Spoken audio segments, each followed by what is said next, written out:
Hello, this is Brad Harvey with the second quarter 2026 update for what's going on in the investment markets so far. But first, I'd like to wish a happy birthday to the United States of America. 250 years ago this weekend, we actually signed the Declaration of Independence. Pretty exciting stuff. I'm a big fan of our forefathers and I'm a big fan of our country. So let's talk about the economy.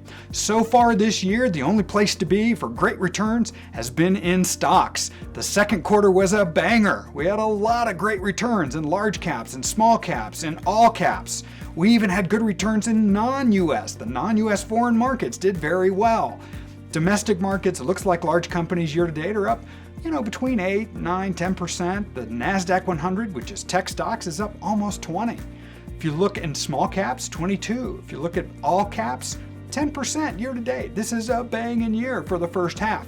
Non-US up 8%. Non-US emerging markets up 25 year to date. So again, very, very strong. Where was the weakness? It was in the bond market. The bond market's been very, very flat year to date.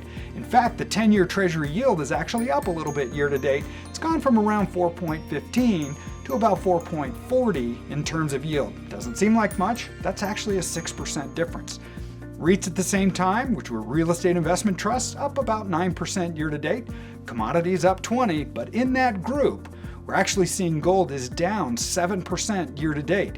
Why are commodities up? Well, oil, even though it's come down quite a bit lately, it's at $70 a barrel, it's actually up 22% year to date.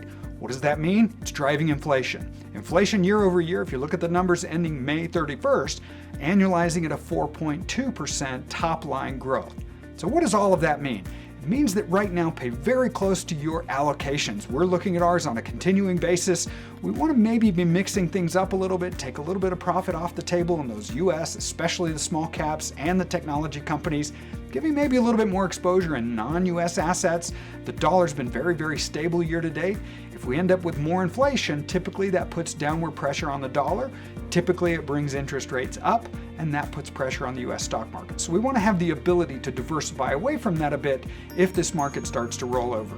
So this is Brad Harvey with Harvey Investment Management with our second quarter 2026 update.